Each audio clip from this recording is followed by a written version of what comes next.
Ils ont de villas, appartements ou hôtels à plusieurs étoiles dans des quartiers aisés de Paris. Ils achètent des montres et voitures de luxe sans compter. Eux, ce sont des enfants, sœurs, frères, bref, les familles de présidents de 3 petits pays au centre du continent. Ces 3 États ne sont pas seulement petits, mais ont aussi du pétrole et surtout des dirigeants éternels. Je devrais plutôt dire ils avaient, car l'un d'entre eux, après avoir remplacé son père, a subi un coup d'État par son cousin. Bon, le pouvoir reste toujours de la famille, mais c'est déjà quelque chose. C'est justement au renversement de ces derniers que l'affaire dite de biens mal acquis est relancée. Quand ils volent leur peuple pour enrichir la France, c'est le titre de cette une du continent expliqué.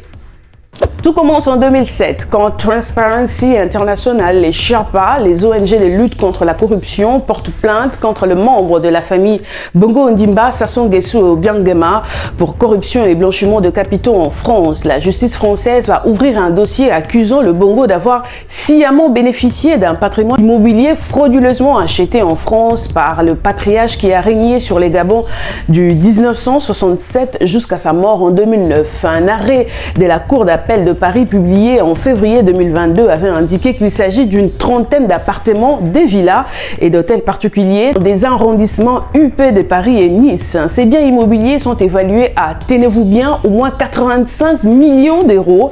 Ces arrêts révélaient aussi que la fortune des Bongo Ondimba provenait à la corruption des sociétés pétrolières, notamment Total Énergie. Un mois après, soit en mars 2022, un juge français mettra les enfants Bongo en examen. Bien évidemment, tous vont contester avoir eu connaissance de la source réelle de la fortune de leur défunt père.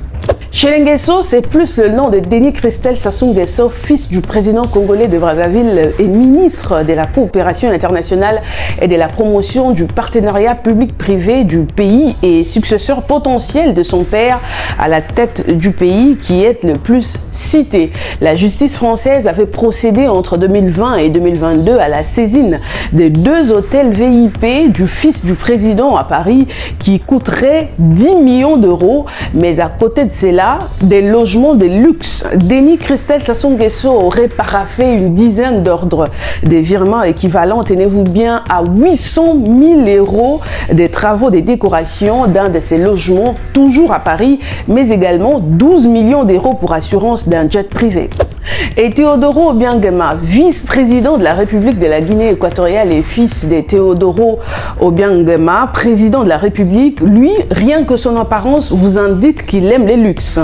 Pendant son procès en 2017 en France, il a été établi qu'entre 1997 et 2011, le vice-président avait dépensé 150 millions d'euros en France. À côté de cela, un parc automobile évalué à 5,7 millions d'euros.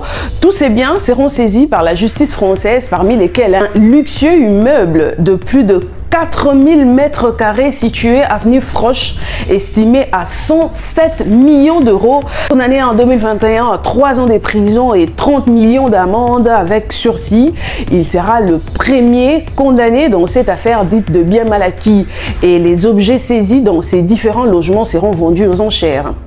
La grande question est où toutes ces sommes saisies par la France?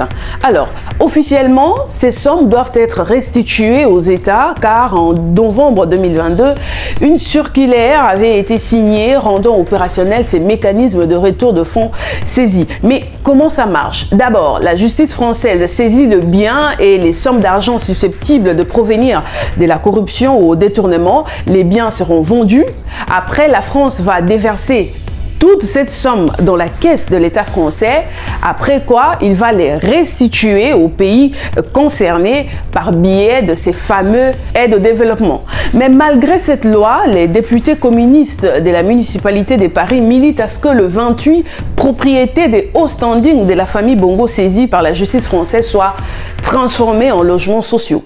Merci de nous avoir suivis. N'oubliez pas de vous abonner. Je vous retrouve très prochainement pour un nouveau numéro de la Une du Continent expliqué. En attendant, prenez soin de vous et du continent aussi.